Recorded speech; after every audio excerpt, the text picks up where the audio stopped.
Randy jangan gitu ih. Randy. Woi, sini lo, goblok. Halo CSSku, berjumpa kembali dengan Manusia Madasu di Easy Film. Baiklah, berikut ini gue akan meringkas perjalanan band bernama Athela. Selain dikenal sebagai band metalcore eksperimental, mereka juga dikenal karena selalu menuai kontroversi. Oke CSSku, sebelum kita mulai seperti biasa, kita intro dulu guys. Manakah kita mencari manusia, membotakkan mata, mengosongkan jiwa, saya kesunyian, tak lagi kau dengar. Inilah saatnya kau melihatnya. Ikutlah bersamaku, berjalan bersamaku, dengan apa yang membara, dengan asap bermakna. Marilah harapan jadi kenyataan, marilah harapan jadi kenyataan. We're gonna revolt, and on the throne. We're gonna. You're not a fucking role model. Our church hit a phone. Take my words and swallow them.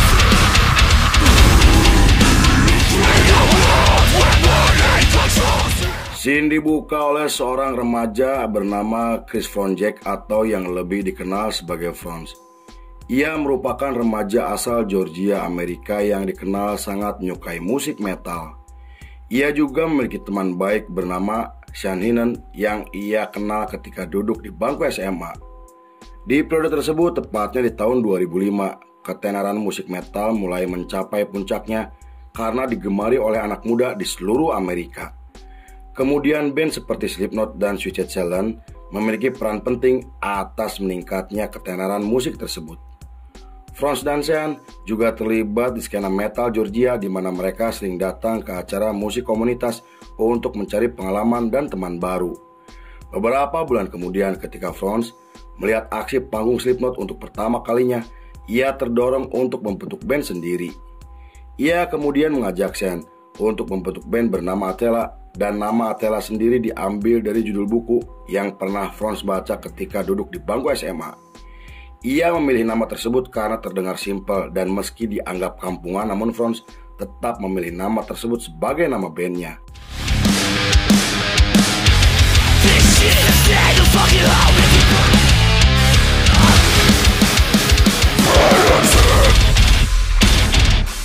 Beberapa hari kemudian, Sean merekrut dua teman sekolahnya untuk menempati posisi gitar dan ritme.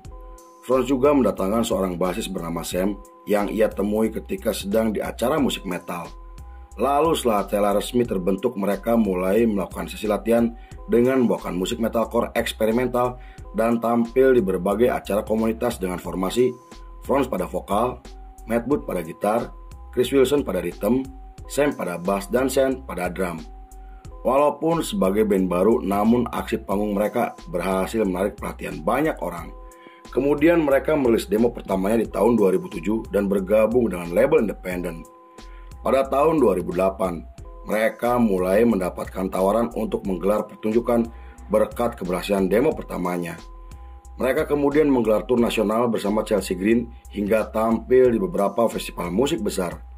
Namun ketika mereka akan merilis album pertamanya, Chris Wilson memutuskan keluar dari band karena ingin fokus dengan pendidikannya. Meski sempat dicegah oleh teman-temannya, tetapi Chris tetap dengan keputusan tersebut.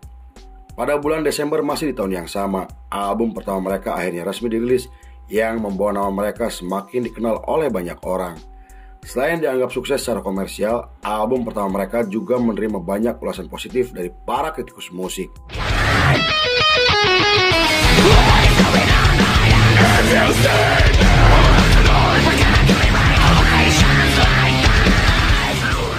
Secara musikal, album tersebut menampilkan musik dari berbagai genre seperti metalcore, deathcore, dan melodic death metal. Album tersebut juga menampilkan lirik yang membahas tentang kenakalan remaja di Amerika seperti berpesta, bercinta, berkelahi, dan mabuk-mabukan. Karena itu, para kritikus musik menggambarkan mereka sebagai band metalcore karena lirik dan musik mereka yang dianggap gelap dan mengerikan. Pada tahun 2009, mereka menggelar tur besar untuk pertama kalinya dengan menampilkan salah satu personil barunya. Tapi ketika mereka akan menggelar pertunjukan di San Francisco, masyarakat melakukan aksi demo untuk mendesak kepolisian agar membatalkan pertunjukan tersebut. Hal itu masyarakat lakukan karena album pertama mereka dianggap memiliki dampak buruk untuk para remaja, dan konon seorang remaja ditangkap setelah melakukan penyerangan karena terinspirasi dari lagu mereka. Terlepas dari benar atau tidaknya rumor tersebut, namun pertunjukan mereka akhirnya dibatalkan yang membuat para penggemarnya sangat kecewa.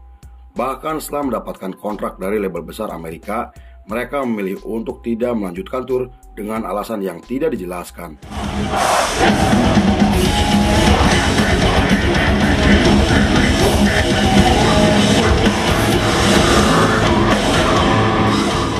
Pada tahun 2010, mereka merilis album keduanya dengan menampilkan musik metalcore, deathcore, dan melodic death metal seperti album sebelumnya.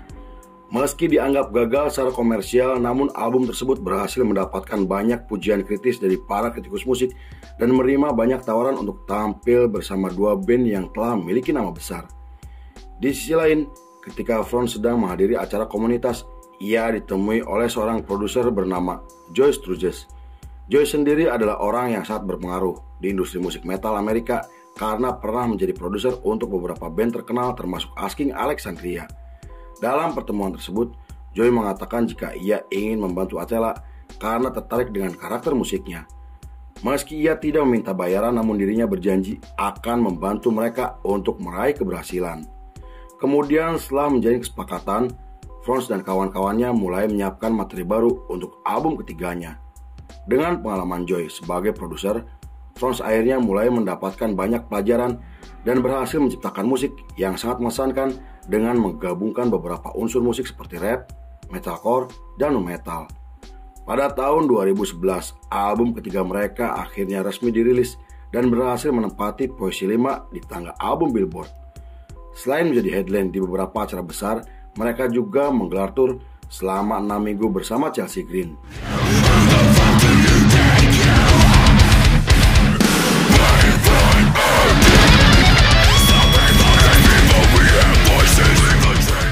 Pada tahun 2012, Chris mengumumkan jika ia memutuskan keluar dari band karena alasan pribadi.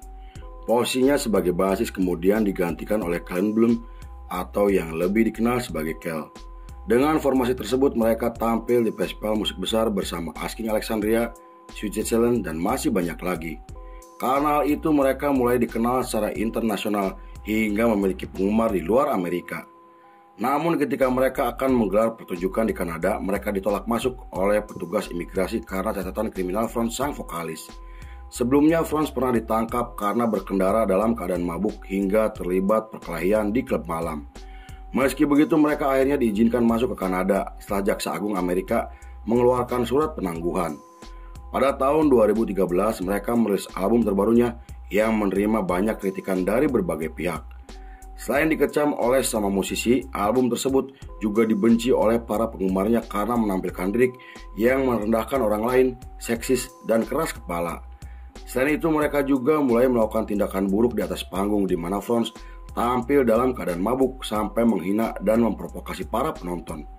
Bahkan ketika mereka tampil di Chicago, pertunjukan mereka harus dibubarkan setelah beberapa pria bertopeng melakukan kerusuhan.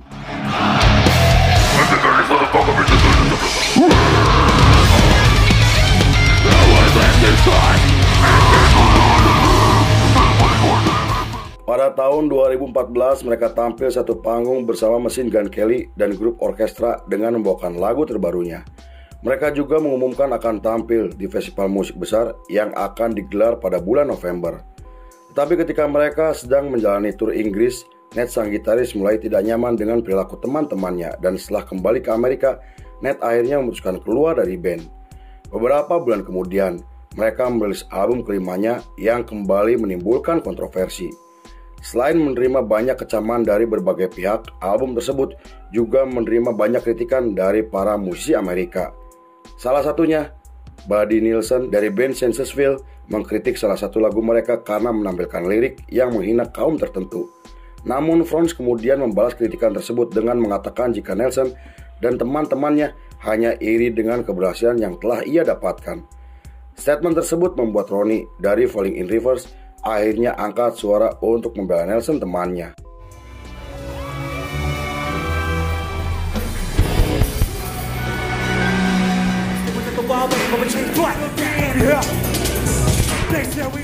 Pada tahun 2015 ketika Attila akan tampil di festival musik tahunan, Franz membuka booth merchandise di acara tersebut. Saat itu Nelson yang bersih tegang dengan Franz sengaja memasang tulisan penghinaan di booth merchandise mereka hingga menghina Franz ketika ia sedang melakukan pertunjukan. Hal itu membuat permusuhan mereka semakin memanas hingga berimbas kepada para penggemarnya. Terlepas dari konflik mereka yang semakin membesar, namun Franz tetap fokus dengan tujuannya untuk membesarkan bandnya di kancah musik internasional. Setelah itu, mereka menggelar tur Eropa untuk pertama kalinya hingga merilis album terbarunya pada tahun 2016. Selain menempati posisi 2 di beberapa negara, salah satu lagu mereka berhasil memenangkan penghargaan sebagai lagu terbaik setelah lagu tersebut viral di media sosial. Pada 1 Januari 2017, Franz mengumumkan jika sahabat baiknya Sean telah mengundurkan diri dari band karena alasan pribadi. Meski harus kehilangan Sean yang telah membantunya selama 12 tahun, tapi Franz berjanji akan melanjutkan bandnya dengan merekrut drummer baru bernama Brian. Pada tahun 2018 ketika mereka sedang menggelar pertunjukan di Las Vegas, Franz menyerang petugas keamanan karena bersikap kasar kepada para penggemarnya. Meski sempat dilaporkan, namun masalah tersebut berakhir damai setelah Franz membayar uang kompensasi kepada petugas keamanan yang sudah babak belur.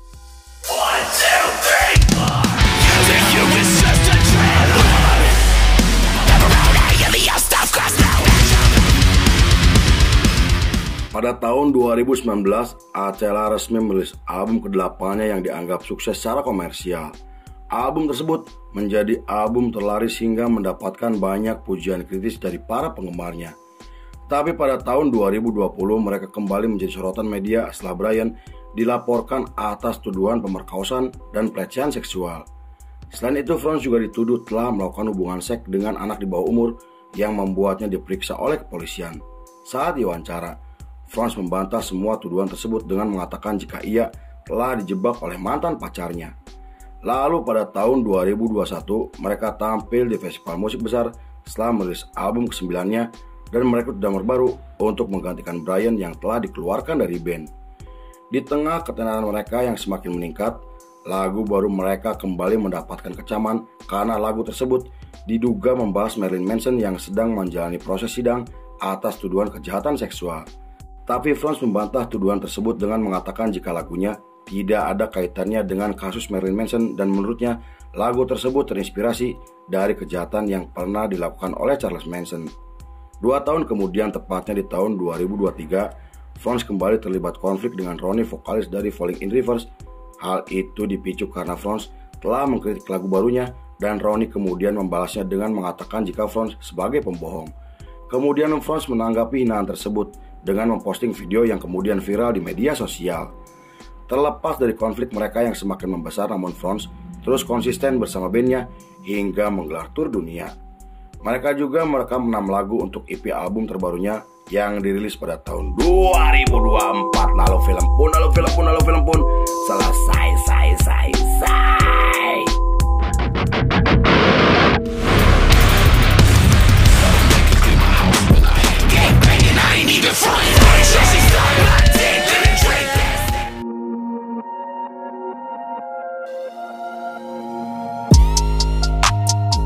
Jika musik adalah sarana untuk bersenang-senang, maka konflik adalah bumbu dari proses perjalanan. By Tukang Cuangki. Oke CSSku, terima kasih sudah menyaksikan ringkasan ini gak selesai. Saya beserta jajaran Belanda Malam kembali pamit undur diri, sampai jumpa di episode berikutnya. Bye bye Hampura Bal CSku. Yeah.